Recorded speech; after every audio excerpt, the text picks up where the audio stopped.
Selamat pagi, Bu. Selamat pagi, Bu. Pagi 941 yang join berapa ini, 55 dari sekitar 66 kurang 2 64. Oke, sebelum kita mulai kita berdoa dulu ya. Menurut agama dan keyakinan masing-masing, berdoa mulai.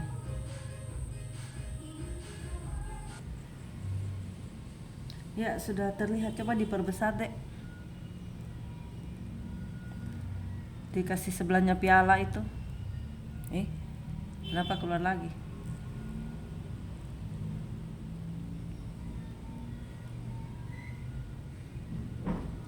Coba ditampilkan ulang.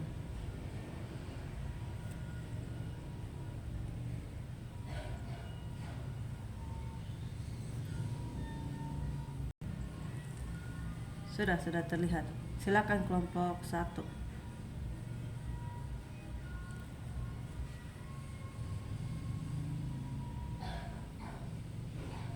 Selamat pagi, Ibu, teman-teman, dan kakak-kakak semua. Suara saya terdengar ya? Agak mantul. Ada feedback dari sebelahnya. Kecilin dulu yang di sebelahnya.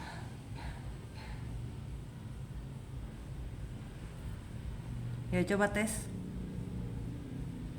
Oke. Ya, sudah. Perkenalkan, kami dari kelompok 1 yang beranggotakan 4 orang, yaitu ada Agatha, kemudian ada Kak Apriani, lalu saya sendiri Novariani dan Rahmawati. Jadi di sini kami akan mempresentasikan materi, yaitu prinsip penata laksanaan terapi dan critical appraisal atau telaah kritis. Untuk materi yang pertama akan saya bacakan, yaitu tentang prinsip penata laksanaan terapi. Jadi, sebelum memilih terapi yang terbaik itu ada 3 hal pokok yang harus diketahui, yaitu yang pertama, menentukan tujuan terapi, kemudian yang kedua, memilih terapi yang spesifik, lalu yang terakhir yaitu menentukan target terapi. Nah, di Amerika Serikat itu semua obat sebelum digunakan oleh seorang klinisi harus dilakukan uji klinik tentang efektivitas obat tersebut. Contohnya yaitu pada pemberian terapi captopril pada penderita hipertensi, tujuan terapinya yaitu untuk mencegah kerusakan target organ seperti otak, jantung, mata, ginjal yang dapat menyebabkan kematian atau kerusakan permanen. Kemudian untuk pilihan terapi spesifiknya yaitu berdasarkan uji klinik tersamar ganda. Jadi pada uji klinik tersamar ganda itu baik peneliti ataupun subjeknya itu tidak mengetahui pengobatan yang diberikan. Selanjutnya untuk target terapinya yaitu tekanan sistolik 130 mmHg dan diastolik 80 mmHg. Lanjut. Kemudian untuk cara memilih terapi yang baik, yang pertama, klinisi harus membaca jurnal atau artikel kedokteran tentang terapi. Kemudian klinisi harus memilih jurnal yang baik dengan cepat. Yang terakhir yaitu klinisi harus mengetahui pedoman telaah kritis tentang terapi. Lanjut. Nah, di sini untuk pedoman telaah kritis tentang terapi ada sekitar 6 pertanyaan. Yang pertama yaitu apakah alokasi subjek penelitian ke kelompok terapi atau kontrol betul-betul secara acak atau random atau tidak. Kemudian yang kedua, apakah semua keluaran atau outcome dilaporkan, jadi data-datanya itu apakah dilampirkan atau tidak, seperti itu. Kemudian yang ketiga, apakah studi menyerupai lokasi Anda bekerja atau tidak. Yang keempat, apakah pemaknaan statistik maupun klinis dipertimbangkan atau dilaporkan. Kemudian yang kelima, apakah tindakan terapi yang dilakukan dapat dilakukan di tempat Anda bekerja atau tidak. Jadi tindakan-tindakan terapi yang dilakukan di tempat lain itu bisa kita lakukan di tempat kita bekerja atau tidak, seperti itu. Kemudian yang terakhir, apakah semua subjek penelitian diperhitungkan dalam kesimpulan? Lanjut.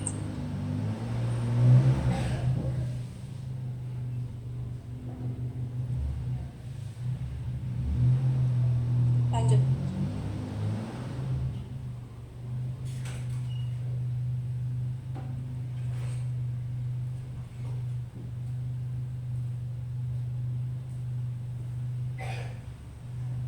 Kemudian untuk kesimpulannya, telaah kritis merupakan suatu keharusan bagi seorang klinisi untuk menerapkan pengetahuan baru dalam praktek sehari-hari. Yang kedua, telaah kritis merupakan metode untuk berpikir kritis terhadap artikel atau jurnal penelitian. Yang ketiga, pengetahuan telaah kritis merupakan bagian atau tahapan dari evidence-based medicine atau EBM. Kemudian, dalam menentukan uji diagnosis, seorang klinisi harus mempertimbangkan seberapa besar sensitivitas dan spesifitas terhadap uji diagnosis baru dibandingkan uji diagnosis lama. Kemudian ada 3 hal pokok yang harus diketahui sebelum memilih terapi yang terbaik, yaitu bagaimana menentukan tujuan terapi, memilih terapi yang spesifik, dan menentukan target terapi. Lanjut. Selanjutnya yaitu critical appraisal atau telaah kritis.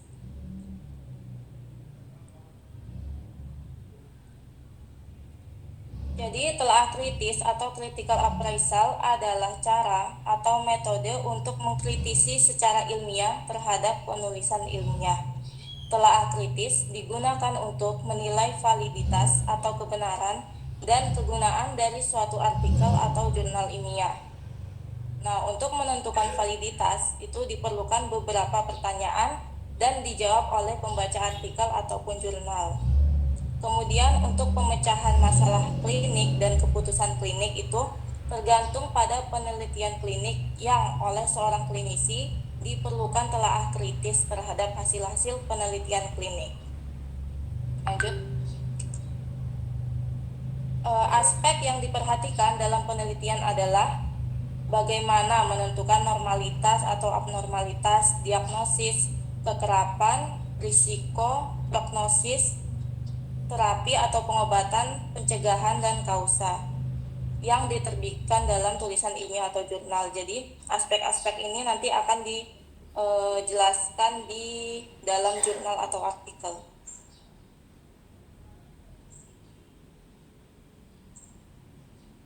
Lanjut.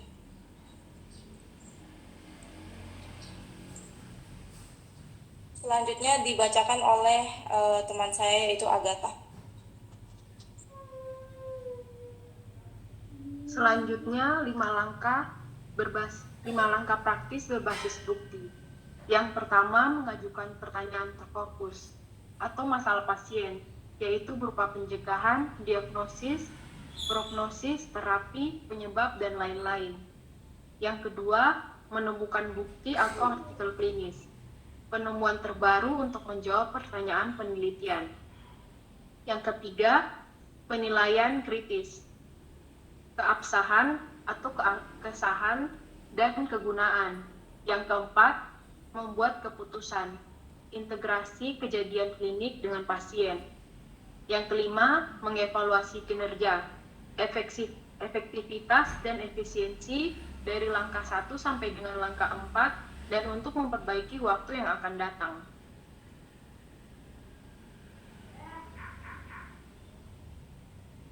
Critical Appraisal 1 tentang asosiasi inhibitor sodium glukosa kontraseptor 2 dengan hasil kardiovaskular pada pasien dengan diabetes tipe 2 dan faktor risiko lainnya. Yang pertama, ringkasan atau summary isi penelitian. Pendahuluan, sodium glukosa kontraseptor 2 inhibitor atau disingkat dengan SLT2IS, juga dikenal sebagai glifosin, merupakan kelas obat yang pada awalnya disetujui sebagai agen antidiabetes karena mekanisme kerjanya terdiri dari menurunkan kadar glukosa darah dengan mempromosikan ekskresi glukosa melalui ginjal. Meta-analisis ini bertujuan untuk menafsirkan berbagai hasil dari studi ini dan membandingkannya satu sama lain. Meta-analisis ini diambil dari RCT atau Randomized Controlled Trial atau disebut juga dengan uji acak terkendali besar dalam 7 tahun terakhir.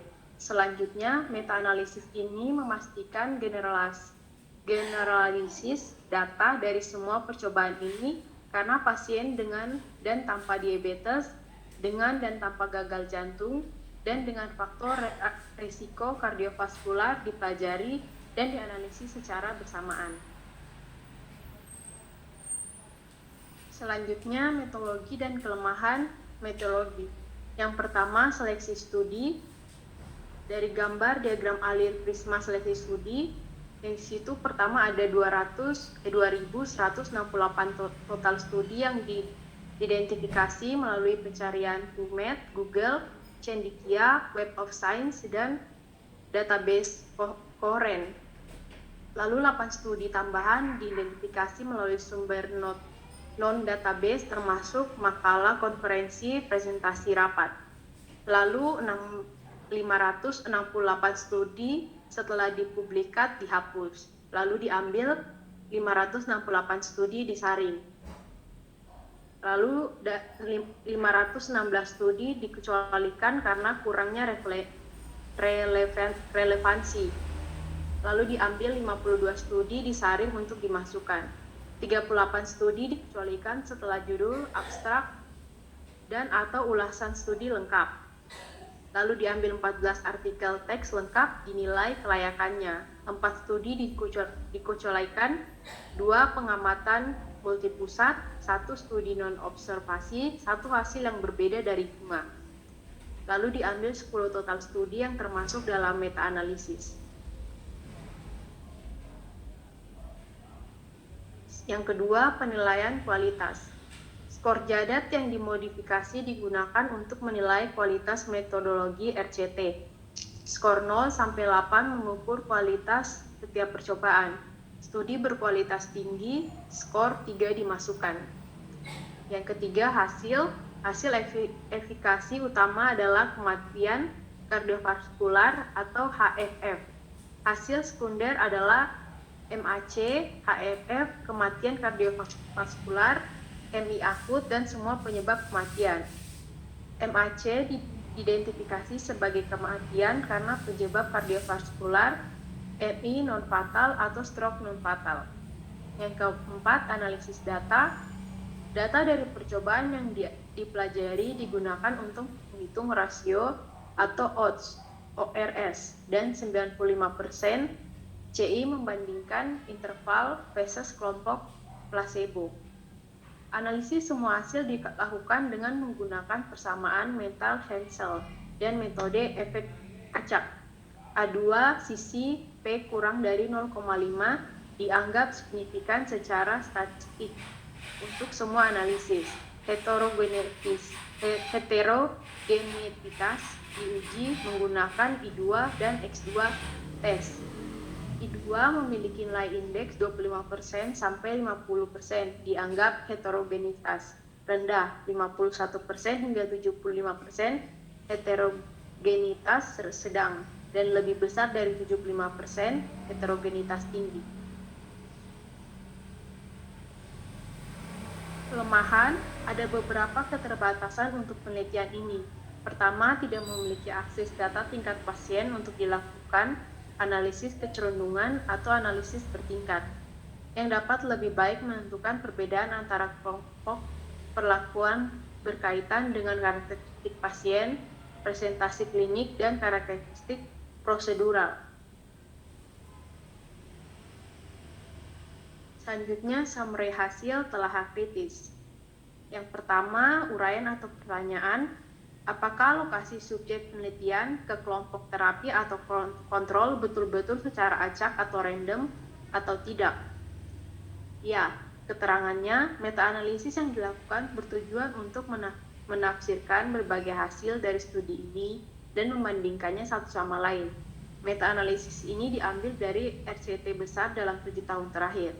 Selanjutnya, meta-analisis ini memastikan generalisasi data dari semua percobaan ini karena pasien dengan dan tanpa diabetes dan dengan tanpa gagal jantung dan dengan faktor resiko kardiovaskular dipelajari dan dianalisis secara bersamaan. Yang kedua, apakah semua keluaran atau outcome dilaporkan?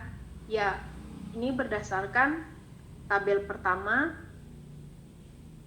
tentang fitur studi dan peserta RCT terkendali placebo yang disertakan. Lalu selanjutnya berdasarkan tabel yang pertama dan kedua. Lalu tabel terakhir. Selanjutnya akan dilanjutkan oleh teman saya Rahma.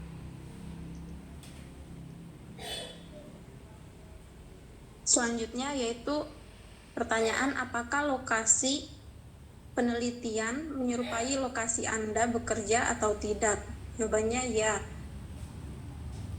SGLTA2-IS dapat dikaitkan dengan manfaat kardiovaskular secara keseluruhan untuk pasien dengan fitur kardiovaskular berisiko tinggi dibandingkan dengan placebo pada kedua jenis kelamin, kelompok usia yang berbeda, dan ras dan etnis yang berbeda.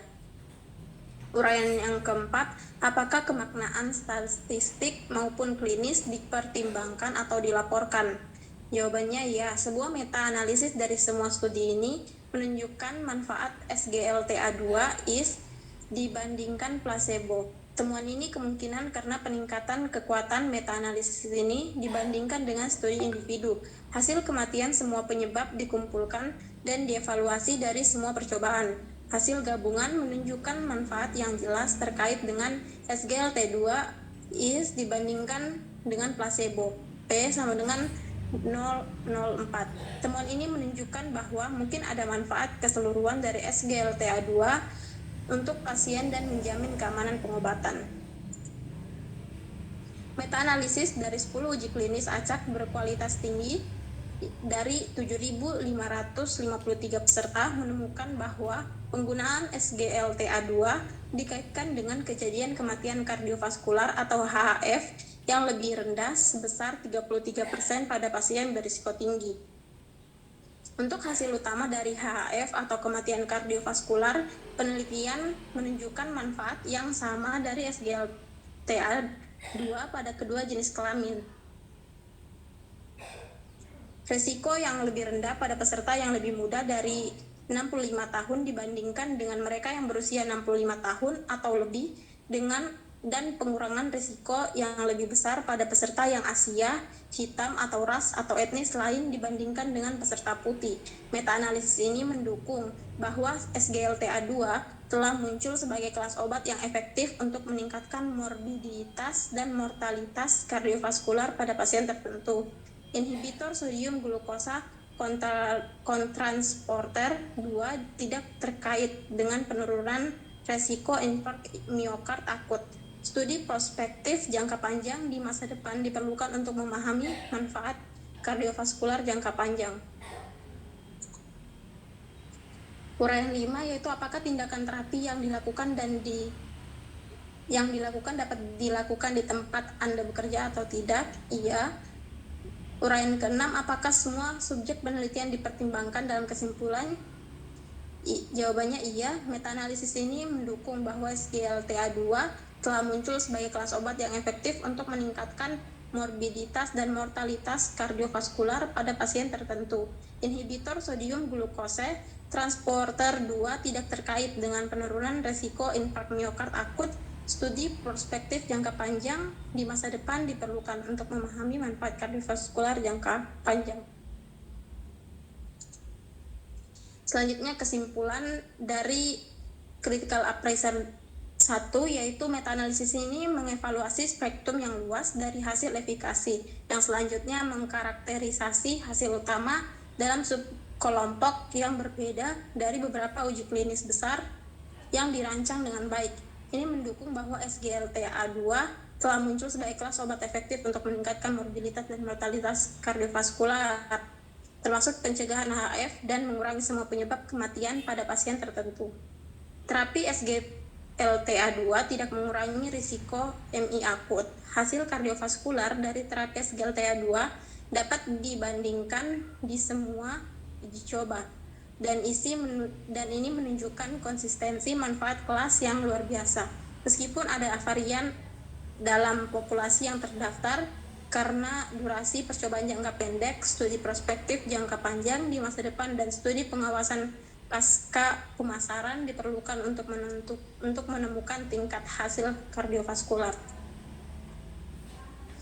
Selanjutnya yaitu critical appraisal yang kedua dengan judul Asosiasi Pengobatan Plasma Sembuh dengan status klinis pada pasien yang rawat inap dengan COVID-19. Yang pertama, ringkasan atau summary isi penelitian. Pandemi COVID-19 telah menciptakan krisis kemanusiaan. Untuk mengidentifikasi terapi yang aman dan efektif merupakan tantangan mengingat lokasi wabah yang berubah-ubah, upaya yang berbeda untuk melakukan uji klinis acak atau RCT, dan penggunaan perawatan darurat laber terbuka. Plasma penyembuhan COVID-19 atau CCP adalah pengobatan yang berpotensi bermanfaat untuk COVID-19 yang memerlukan pengujian secara ketat. IPD yang tidak teridentifikasi dari RCT dikumpulkan berkolaborasi dalam studi kompile untuk memberikan bukti dengan tingkat kepastian yang tinggi mengenai manfaat atau bahaya dan keamanan CCP pada pasien rawat inap dengan COVID-19. Tujuannya adalah untuk secara teratur memperbarui dan sering memantau data yang terkumpul sampai percobaan selesai atau sampai bukti yang cukup memungkinkan kesimpulan yang andal dan meyakinkan mengenai CCP pada populasi target. Satu set data minimal IPD yang teridentifikasi dari setiap RCT yang berpartisipasi dikirimkan secara teratur melalui protokol transfer file yang aman. Dianalisis menggunakan rencana statistik Bayesian yang telah ditentukan sebelumnya dan sering ditinjau oleh Dewan Pengawasan Data dan Keamanan Kolektif atau CDSMB. Selanjutnya metodologi dan kelemahannya. Metodologinya yang pertama ada meta-analisis IPD waktu nyata. Itu dilakukan dengan Dewan Peninjau Kelembagaan NYU menetapkan bahwa meta-analisis ini dikecualikan karena datanya tidak teridentifikasi. Laporan ini mengikuti item pelaporan pilihan untuk tinjauan sistematis dan meta-analisis atau PRISM, pedoman pelaporan IPD. Yang kedua, metodologinya yaitu operasi. Komite Pengarahan Kompile yang terdiri dari peneliti utama RCT yang memenuhi syarat bertemu secara teratur untuk meninjau kemajuan. CDSMB yang terdiri dari ketua dan ahli statistik tidak buta dari setiap DSMB spesifik RCT. Bertemu setidaknya setiap bulan untuk meninjau analisis berkelanjutan yang disiapkan oleh tim ahli statistik tidak buta di NYU. Sistem transfer data dan berbagi file yang aman dapat diakses oleh anggota RCT konstituen. Yang ketiga metodologinya yaitu hasil. Protokol kompile menetapkan titik akhir kompile sebelumnya. Keduanya berdasarkan skala klinis 11 poin Organisasi Kesehatan Dunia atau WHO diukur oleh staf klinis pada 14 kurang lebih 1 hari setelah pengacakan. Selanjutnya hari ke-14 skor ordinal WHO 11 poin penuh.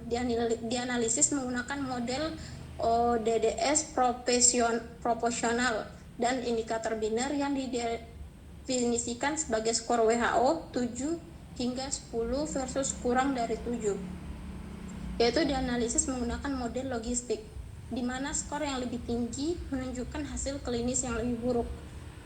Selanjutnya analisis statistik. Kompile melakukan meta-analisis Bayesian IPD dan menggunakan pemantauan Bayesian berdasarkan estimasi parameter dengan interval kredibel daripada pengujian hipotesis yang sering dilakukan. Analisis dilakukan dengan menggunakan software R, statistik versi 4.1.1, per project for statistical computing, dan perangkat lunak statistik STAN versi 2.28 dari tim pengembangan STAN.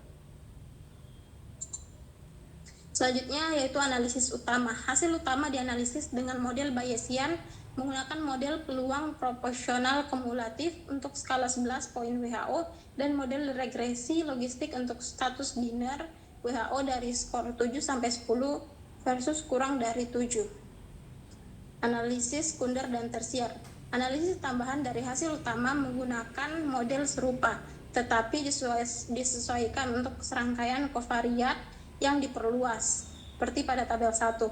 Analisis serupa digunakan untuk hasil sekunder yang diukur pada hari ke-28 dan untuk hasil kematian tersier pada hari ke-14 dan 28. Nah, berikut pada tabel 1 yaitu RCT atau uji acak yang berpartisipasi dalam kompile.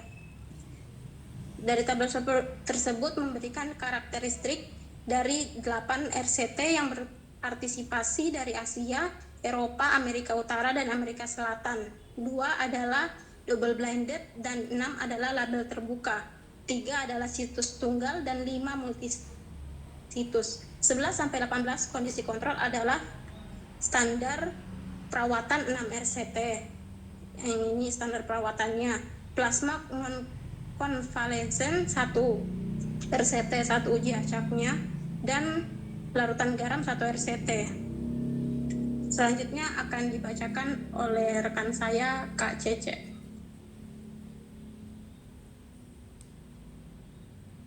Yang kedua yaitu summary hasil trial kritis. Di sini yang pertama, apakah lokasi subjek penelitian ke kelompok terapi atau kontrol betul-betul secara acak atau random atau tidak? Di sini jawabannya iya.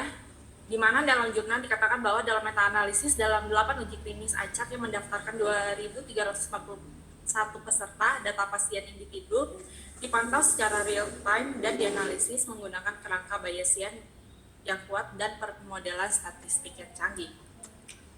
Uraian yang kedua, apakah semua keluaran atau outcome dilaporkan? Jawabannya ya. Di sini pada keterangan di situ ada gambar 1, gambar 2, dan gambar 3, di mana gambar 1 itu menunjukkan distribusi skor WHO pada hari ke-14 sebanyak 253 peserta, yaitu 15% dengan memiliki satu skor WHO 7-10, termasuk 179 peserta, di mana itu persentasenya 15,8% pada kelompok kontrol dan 173 peserta pada 14,2% pada kelompok konvalesen plasmanya.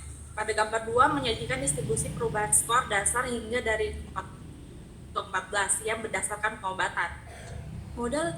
Model untuk dua hasil utama pada hari ke-14 disesuaikan dengan set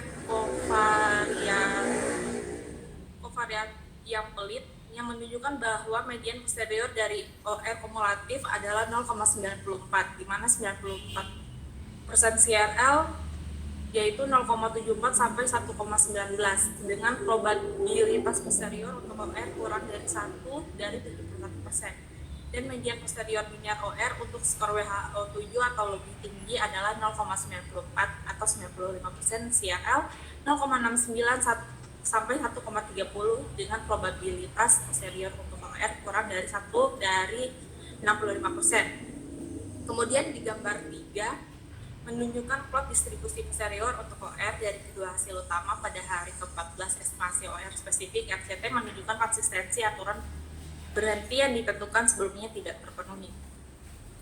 Selanjutnya, nah ini adalah gambar 1 yang telah dijelaskan tadi. Kemudian ini adalah gambar 2-nya. Kemudian ini adalah outcome-nya gambar ketiga. Selanjutnya, uraian ketiga, apakah lokasi penelitian menyerupai lokasi Anda bekerja atau tidak? Jawabannya iya. Karena saat ini kita di Papua juga sama-sama mengalami pandemi COVID-19. Terus apakah makna statistik maupun klinis dipertimbangkan atau dilaporkan? Jawabannya iya. Pada jurnal penelitian ini memiliki keterbatasan yang harus diatasi, di mana pengobatan COVID-19 yang berkembang dikombinasikan dengan munculnya varian SARS-CoV-2. Kemungkinan telah menurunkan kekuatan keseluruhan penelitian untuk penilaian konvalesen plasma. di mana pendekatan berbasis model kami memerlukan penilaian yang cermat terhadap pilihan pemodelan, terutama distribusi sebelumnya. Kami melakukan simulasi komprehensif untuk menilai sensitivitas terhadap asumsi permodelan dengan analisis sensitivitas ekstensif dari data RCT dan menemukan tingkat kekokohan yang tinggi dalam kesimpulan kami. Tidak semua RCT yang berkolaborasi secara sistematis mengumpulkan obat-obatan bersama secara acak, mencegah evaluasi dampaknya. Selanjutnya, dampaknya RCT yang mengevaluasi antibodi SARS-CoV-2 pasien sendiri sebelum pengobatan menggunakan ukuran berbeda, menghalangi eksplorasi fitur yang berpotensi penting. Pilihan aturan berhenti juga berpotensi berpengaruh. Kami memilih aturan dasar yang kuat dalam pengambilan keputusan klinis dan CDSMB yang menyetujuinya sebelumnya. Kerangka pemantauan Bayesian mungkin kurang familiar bagi banyak peneliti dan mungkin tampak bertentangan dengan pendekatan pemantauan sekuensial sekelompok yang lebih tradisional, di mana pengendalian kesalahan tipe 1 sangat penting. Sebagai catatan, keputusan dalam kerangka Bayesian tidak melalui uji hipotesis, tetapi melalui karakteristik ketidakpastian dalam hal probabilitas posterior, memberikan ringkasan yang mudah ditafsirkan dan relevan secara klinis dari informasi yang diperoleh. Uraian kelima, apakah tindakan terapi yang dilakukan dapat dilakukan di tempat Anda bekerja atau tidak? Jawabannya adalah ya. Selanjutnya, uraian terakhir, apakah semua subjek penelitian dipertimbangkan dalam kesimpulan? Jawabannya ya. Pada jurnal dikatakan meskipun kami tidak menemukan hubungan antara konvalesens plasmanya dan hasil klinis, penelitian itu sendiri terkenal karena perbedaannya dari meta-analisis yang tradisional. Metode Compile yang memberikan hasil yang komprehensif melalui kerjasama internasional yang dipicu oleh urgensi pandemi COVID-19, di mana metode bagaimanapun berlaku secara luas pada keadaan krisis. Proyek Compile ini membutuhkan infrastruktur teknis, teknik permodelan statistik tingkat lanjut, dan kemauan untuk bergabung. Kumpulan data akan tersedia sebagai sumber daya yang kaya untuk mendukung pekerjaan di masa mendatang. Selanjutnya, kesimpulannya, meskipun tidak ditemukan hubungan antara CCP atau konvalesens plasma dan hasil klinis, penelitian ini terkenal karena perbedaannya dari meta-analisis tradisional. Compile memberikan hasil yang komprehensif melalui kerjasama internasional yang dipicu oleh urgensi pandemi COVID-19. Metode bagaimanapun berlaku secara luas di dalam keadaan krisis, di mana proyek Compile ini membutuhkan infrastruktur yang teknis, teknik permodelan statistik tingkat lanjut, dan kemauan untuk bergabung, di mana kumpulan data akan tersedia sebagai sumber daya yang kaya untuk mendukung pekerjaan di masa yang akan datang. Selanjutnya, sekian dari presentasi dari kelompok kami. Mohon maaf bila ada kesalahan, apabila ada